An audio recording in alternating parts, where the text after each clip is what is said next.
இப்போ விஜயோட ஜாதகப்படி நேரம் நல்லா இருக்குன்னு சொல்றாங்க. அவரும் சிஎம் ஆக போறாரு. அவர் ஜாதகம் என்ன சொல்லுது சார்? கண்டிப்பாக அவர் ஜாதகம் ஆட்சி அமைக்கும். ஏன்னா அவர் ஜாதகத்துல மிதுனத்துல சனி, சூரியன், புதன் இருக்கு. எந்த கிரகமும் வக்ரமான கிரகத்தோட சேர்ந்தா இடையிலேயே புட்டு.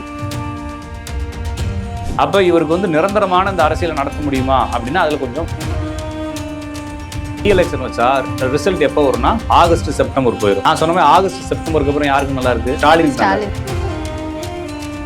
இப்ப வீடியோ பாக்குறவங்களுக்கு அவங்களுக்கு தெரிஞ்ச ஒரு 2 பேரும் 3 பேரும் அரசியல் வேலையை விட்டவங்க, அரச வேலையை விட்டவங்க, அவங்க இந்த மாதிரி யாராச்சும் இருப்பாங்க. அவங்க ஜாதத்தை வாங்கி பாத்தீங்கன்னா சூரியனுடன் சேர்ந்த கிரகம் வக்ரமாகவோ பரிவர்த்தனையாகும். அப்ப விஜய் ஜாதத்திலே அது இருக்கு. இப்போ விஜய் அவர்கள் வின் பண்ணதுக்குமே ஏதோ நீசபங்க ராஜயோகம் அதெல்லாம் இல்லைங்க. நீசபங்க ராஜயோகம் தெருவில் போற 10 பேருக்கு தாங்க இருக்கும்.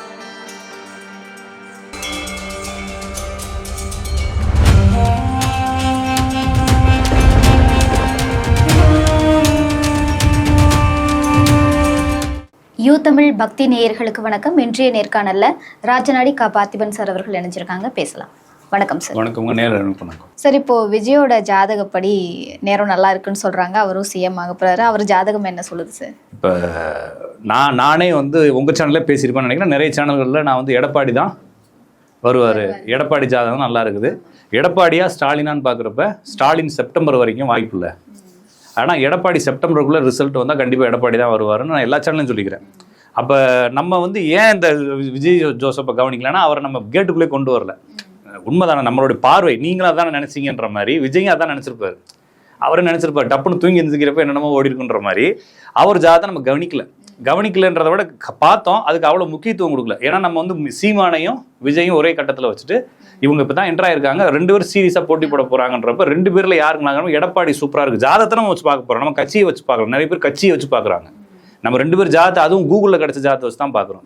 அந்த அடிப்படையில் எடப்பாடி நல்லா இருக்குன்னு சொன்னோம். கண்டிப்பாக எடப்பாடிக்கு இப்போ நல்லா வந்துருச்சு. ஸ்டாலின் அவருடைய தொகுதியிலே தோத்துட்டார்.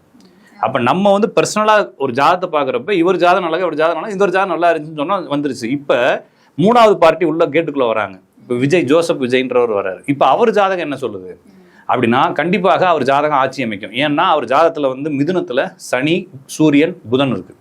ஆனால் புதன் வக்ரமாக இருக்கு. ஒருவேளை அந்த புதன் வக்ரமாக இல்லாமல் இருந்தால் சனி சூரியன் இணைவு அப்படிங்கிறது இவருக்கு ஒரு அரச பதவியோ அரசியலையோ இல்லைன்னா ஏதாச்சும் ஒரு பொது பதவியோ கொடுத்துருக்கலாம். ஆனால் புதன் வக்ரமாகும் போது இன்னும் அசுர பலத்தை சூரியனுக்கு கொடுக்குது. அப்போ பெரிய அளவில் சக்ஸஸ் ஆகலாம். ஆனால் எந்த கிரகமும் வக்ரமான கிரகத்தோட சேர்ந்துச்சுன்னா இடையிலேயே புட்டுக்கும். இப்போ நம்ம ஏதோ ஒரு வீல், இப்போ ஒட்டு போட்ட வீலை எடுத்துகிட்டு நம்ம எங்கே மதுரைக்கு கார் எடுத்துகிட்டு போன மாதிரி தான், எங்கே வேணாலும் டயரு பிடிங்கிக்குன்ற மாதிரி சனியோடையும் சூரியனோடையும் புதன் வக்கரமாய் சேர்ந்துருக்குது. இப்போ சனியோட சேர்ந்தா கூட இப்போ மீடியாவில் நடிச்சிருந்தார், சினிமாவில் நடிச்சிருந்தார், அதை விட்டுட்டு வந்துட்டார். அப்போ சனியோட சேர்ந்த வக்கர புதன் என்ன செய்யுது? அவருக்கு இந்த மீடியாவில் கட்டாயி வெளியே வரதுக்கு வாய்ப்பு கொடுக்குது. அடுத்து சூரியனோட சேர்ந்த கிரகம் வக்ரமானது இவருக்கு அரசியலை இடையிலேயே பறிக்கும். அப்போ இவருக்கு நிரந்தரமான இந்த அரசியலை நடத்த முடியுமா அப்படின்னா அதில் கொஞ்சம் பிரச்சனை இருக்குன்றதான் பார்க்கணும். ஆனால் எடப்பாடி இப்போ என்ன செய்வார் அப்படின்னா எடப்பாடி இப்போ என்ன சொல்கிறாங்கன்னா திமுகவும் அதிமுகவும் சேர்ந்து ஆட்சி அமைன்னு சொல்கிறாங்க. கண்டிப்பாக அதுக்கு வாய்ப்பு இல்லவே இல்லை. இப்போ ஒன்று எலெக்ஷனை ரீஎலெக்ஷன் வச்சு வைப்பாங்க. அப்படி இல்லாட்டினா விஜய் ஆட்சி அமைப்பார். அப்போ விஜய் ஆட்சி அமைக்கிறதுக்கு நல்லா இருக்குது, அவருக்கு ஒன்றும் பிரச்சனை இல்லை. ஆனால் அந்த ஆட்சியை தக்க வைக்கிறதுக்கு நிறைய சிக்கல் இருக்குது. ஒருவேளை ரீஎலெக்ஷன் வச்சா என்ன நடக்கும் அப்படின்னா ரீஎலெக்ஷன் வச்சு இன்னொரு 3 மாதம் தள்ளி ரீஎலெக்ஷன் வச்சா ரிசல்ட் எப்போ வரும்னா ஆகஸ்ட் செப்டம்பர் போயிடும். நான் சொன்ன ஆகஸ்ட் செப்டம்பருக்கு அப்புறம் யாருக்கு நல்லா இருக்கு? ஸ்டாலினுக்கு. ஒருவேளை இப்போ ரீஎலெக்ஷன் வச்சு நீங்கள் அடிச்சு உடச்சு கொண்டு போனால் திருப்பி ஸ்டாலின் முதலமைச்சர். நான் சொல்றது நம்ம காலத்தை தான் பேச வேண்டியிருக்கு. யார் ஜாதகம் வெயிட்டுங்கிறத தவிர காலம் தான் அவங்களுடைய ஜாதகத்தை ரூல் பண்ணுது. இப்போ எடப்பாடி நல்லா இருந்தாரு நம்ம பார்க்குறப்ப கண்டிப்பாக ஸ்டாலினுக்கும் எடப்பாடிக்கும் போட்டி வைக்கும்போது ஸ்டாலின் கொஞ்சம் வீக். கண்டிப்பாக அவர் தொகுதியிலே தோத்துட்டாரு. ஸ்டாலின் நல்லா, எடப்பாடி மேலே விட்டார். இப்போ கூட 2 பேரும் சேர்ந்தா யாரை முதலமைச்சராக பேசிட்டு இருக்காங்க மீடியா. அப்போ அவருக்கு அந்த டைம் இருக்கனாலும் பேசுறாங்க. இப்போ 75 சீட்டு வாங்கின ஸ்டாலினை முதலமைச்சராகணும்னு இது வரைக்கும் யாரும் சொல்லல. ரூமர் கூட இவருக்கு தான் டைம் நல்லா இருக்குனால வருது. ஒருவேளை செப்டம்பருக்கு மேலே இந்த எலெக்ஷன் அப்படியே குழப்பமாகவே கொண்டு போயிட்டாங்கன்னா ஸ்டாலின் ரூலிங் பார்ட்டியாக வந்துருவாரு. ஒருவேளை விஜயே இப்போ எல்லாரும் சேர்ந்து ஆக்கிட்டாங்க, ஒருவேளை விசிகா சேராட்டினாலும் விஜய் ஆயிடுவார். ஏதாச்சும் ஒரு கட்சிகள் உள்ள இப்போ ஏன்னா பாமக இருக்கு, நிறைய கட்சிகள் இருக்கு. இப்போ என்ன சொன்னாங்க, நேற்று வரைக்கும் திமுக கூட்டணியில் மட்டும்தான் எடுப்பாருங்க. நேற்று அமமுக ஒருத்தங்க சைன் போட்டதா சொல்லி லெட்டர்லேயே கொடுத்துருக்காரு. அப்போ அவருக்கு பிரச்சனை அது இல்லை, வந்தவங்களே எடுத்துக்குவார். அப்போ நாளைக்கு அதிமுக ஒரு 15 எம்எல்ஏ போய் கொடுத்தா கூட அவர் எடுத்துட்டு ஹாப்பியாக போயிடுவார். அதை பற்றி மக்களுக்கும் அது குறையில்லை, யாருக்கும் இல்லை, ஆட்சி அமைச்சிருவார். ஆனால் ஆட்சி அமைச்சாலும் அந்த ஆட்சி நிலைக்கிறதுக்கான வாய்ப்புகள் கம்மியாக இருக்குது. இது எப்போ வேணாலும் பிரச்சனை நடக்கலாம். இதுக்கு என்ன செய்யறது அப்படின்னா அவர் தான் பார்த்து நடத்தணும். அப்போ எதிரிகள் அதிகம். அதே மாதிரி அவர் ஜாதகமும் அதுக்கான வாய்ப்புகளை கொடுக்கல. நிறைய இப்போ நான் வந்து சொல்றது வந்து உங்களுக்கு பரீட்சை செஞ்சு பார்க்கணும் அப்படின்னா யாரெல்லாம் அரசு பதவியை விட்டுருக்காங்க ஓகேங்களா. இதுக்கு முன்னாடி உங்களுக்கு தெரிஞ்ச நிறைய பேர் இருந்திருப்பாங்க இல்லைங்களா. மீடியாவில் போட்டால் வரும். பக்கத்து வீட்டுக்காரர் இருப்பார், லஞ்சம் வாங்கி ஏமாந்து வேலையை விட்டுருப்பாரு, அல்லது அவராகவே வேலையை விட்டுருப்பாரு. ஏதோ ஒருத்தர் இப்போ வீடியோ பார்க்குறவங்களுக்கு அவங்களுக்கு தெரிஞ்ச ஒரு 2 பேரும் 3 பேரும் அரசியல் வேலையை விட்டவங்க, அரச வேலையை விட்டவங்க, அரசியல்ல இருந்து பொறுப்புல இருந்து வெளியே வந்தவங்க, இந்த மாதிரி யாராச்சும் இருப்பாங்களா. அவங்க ஜாதத்தை வாங்கி பார்த்தீங்கன்னா சூரியனுடன் சேர்ந்த கிரகம் வக்ரமாகவோ பரிவர்த்தனையாகவும் இருக்கும். அப்போ விஜய் ஜாதத்திலே அது இருக்கு. அண்ணாமலை ஜாதத்திலையும் சூரியனுடன் சேர்ந்த கிரகம் வக்ரம் பரிவர்த்தனையா இருக்கு. அதனால அவர் என்ன செஞ்சார், ஐபிஎஸ் வேலையை. இப்போ இவரும் இந்த விஷயத்தை விடுவார். அது எந்த கண்டிஷனில் விடுவார், என்ன நடக்கும் அப்படிங்கிறது காலத்தினுடைய கையில் தான் இருக்குது. அப்போ இந்த ஆட்சி அமைக்குமான கண்டிப்பாக அமைச்சிருவார். ஒருவேளை விசிகா இன்னைக்கு கொடுக்கல, ஒருவேளை கம்யூனிஸ்ட் ரிட்டர்ன் ஆகுறாங்க, நேற்று முஸ்லீம் லீக் லிஸ்ட் ரிட்டர்ன் ஆகிற மாதிரி கம்யூனிஸ்ட் ரிட்டர்ன் கூட அதை பற்றி எதுவும் கவலை, கண்டிப்பாக ஒரு ஆட்சி அமைச்சிருவார். ஒருவேளை ஆட்சி அமைப்பார், இல்லாட்டினா வந்து எனக்கு ஆட்சி வேணாம்னு சொல்லிட்டு ரீஎலெக்ஷன் வைப்பாங்க. திமுகவும் அதிமுகவும் சேர்றதுக்கான வாய்ப்புகள் மேக்ஸிமம் இருக்காதுன்னு தான் என்னுடைய பார்வை இருக்குது. ஏன்னா 2 பேர் ஜாதத்தில் அப்படி எதுவும் இல்லை. ஆனால் இது வந்து விஜய்க்கு நல்ல நேரம். ஆனால் இது வந்து இந்த நல்ல நேரமே அவருக்கு கெடுதலை கொண்டு போய் சேர்க்கலாம். ஒருவேளை அவருக்கு மிகப்பெரிய அடி இருக்குன்றதுக்காக கூட கொண்டு வந்து கோர்த்து வெளியெடுத்து விடலாம். நம்ம நிறைய பேர் வந்து இப்போ ஒரு உதாரணத்துக்கு நம்ம படத்துல எல்லாம் பார்ப்போம், வேற ஏதாச்சும் வேலைக்கு கிளம்பிக்கிட்டு இருப்பான், அவனை கூப்பிட்டு இவனுக்கு வண்டி ஓட்டிட்டு போன்னு சொல்லிட்டு இருப்போம், போறவள்ள ஆக்சிடென்ட் ஆகி போயிருன்ற மாதிரி இவர் பாவம் நடிச்சுக்கிட்டு இருந்தாலும் மைண்டு மாற்றி கொண்டு வந்து இதில் விட்டு அசிங்கப்படுத்த கூட செய்யலாம். எனவே எது வேணாலும் நடக்கலாம். நம்ம சொல்றது ஜாதக ரீதியா. இந்த ஜாதகம் எங்கேருந்து எடுத்துருக்கோம்னா கூகுள்ல இருந்து எடுத்துருக்கிறோம்.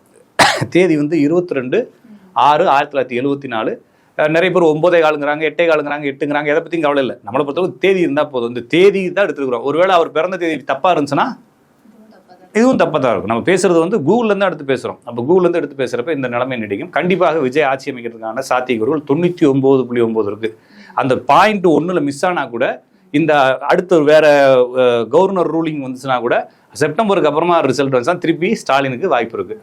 இந்த இடத்துல எடப்பாடிக்கு வாய்ப்பு இருக்கா அப்படின்னா அதுக்கு வாய்ப்புகள் கொஞ்சம், ஏன்னா இப்போ நம்ம 3ஐயும் கம்பேர் பண்ணுறப்ப இப்போ எடப்பாடிக்கு வாய்ப்புகள் கம்மியாக இருக்குது. ஒருவேளை எடப்பாடி என்ன செய்யலாம்னா ஒரு பெரிய கேங்கை ரெடி பண்ணி விஜய்க்கு சப்போர்ட் பண்ணலாம். அப்போ அங்கே ஒரு நல்ல ஒரு ரூலிங் அவர் எடுக்கலாமே தவிர வேற இந்த இடத்துல சாத்தியங்கள் எதுவும் இல்லை ஜாதக ரீதியாக. இந்த 3 ஜாதகமும் நம்ம கூகுள்லேருந்து தான் எடுத்துருக்குறோம். அந்த அடிப்படையில் பேசுகிறோம். இது சரியாக இருக்கும் பட்சத்தில் நம்ம பேசுறதும் சரியாக தான் இருக்கும். Okay sir. இப்போ விஜய் அவர்கள் வின் பண்ணதுக்குமே ஏதோ நீசபங்க ராஜயோகம் அதெல்லாம் இல்லைங்க. நீசபங்க ராஜயோகம் தெருவில் போகிற 10 பேருக்கு தாங்க இருக்கும். அதாவது வந்து இவங்க வந்து ஏதாச்சும் ஒரு காரணம் சொல்லணும் இல்லையா. அப்படிலாம் அதாவது ஒரு குறிப்பிட்ட ராசி ஜாதத்தில் நீசபங்க ராஜயோகம் 1000ல் 500 பேருக்கு 800 பேருக்கு இருக்கும். எல்லாரும் முதலமைச்சராக முடியுமா? நீசபங்க ராஜயோகம் இருக்காங்கன்னா நான் வேணா ஒரு 15 பேருக்கு கூட்டு வந்து விடுறேன், அவங்க வீட்டில் வேணா ஏதாச்சும் சொத்துக்கு எழுதி தர சொல்லுங்கன்ற மாதிரி ஜோசிக்காரனுக்கு அப்படிலாம் ஒன்றும் கிடையாது. நான் சொல்றது ஒரு ஜாதத்தை பார்த்தோன்னே ஒரு முதலமைச்சர் ஆவார்னு யாரையும் எவ்வளோ பெரிய ஜோசினாலையும் சொல்ல முடியாது. அவங்களுடைய மரபு, அவங்க எங்கேருந்து வந்திருக்காங்க, அவங்களுடைய ஜீன் எங்கே இருக்குது. இப்போ விஜயே வந்து கேரளா ஆந்திராவிலேருந்து ஒரு இதுலேருந்து வந்த நிறைய கதைகள், விஜயை பற்றி கதைகள் இருக்குது. அவருடைய அந்த ரூட் காஸ்ட்லாம் எடுத்தோம்னா இன்னும் கொஞ்சம் குழப்பமாக தான் போகுது.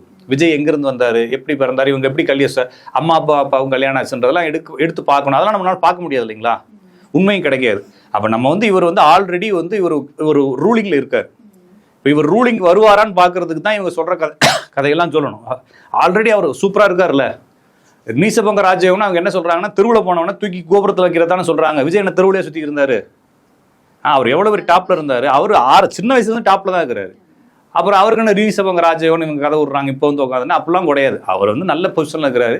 அவர் எந்த ஃபீல்டில் போனாலும் அவருடைய இயற்கை விதி அவர் தூக்கி மேலே வைக்குது. ஆனால் அவர் வந்து அரசியலுக்குள்ளே வராத வரைக்கும் அவருடைய தொழிலில் இருக்கிறப்ப அந்த தொழிலிருந்து வெளியே போகக்கூடிய சிந்தனைகள் வரலாமே தவிர, ஆனால் அரசியலுக்குள்ளே வந்தால் அரசியல் இவருக்கு அவ்வளோ முக்கியமான பதவிகளை கொடுத்தாலும் கூட இவர் எங்கே வேணாலும் இறக்கி விடுறதுக்கு ரெடியாக இருக்கும்ன்றதுனால, ஒருவேளை அவர் உண்மையிலே இவர் ஜாதகம் இதுவாக இருந்தால் அவர் கவனமாக இருந்தாருன்னா ஒரு மேனேஜ் பண்ணி கொண்டு போகலாம். டேமேஜ் ஆகாத அளவுக்கு மேனேஜ் பண்ணி கொண்டு போகலாம் தான் பார்க்க வேண்டியது இருக்குது.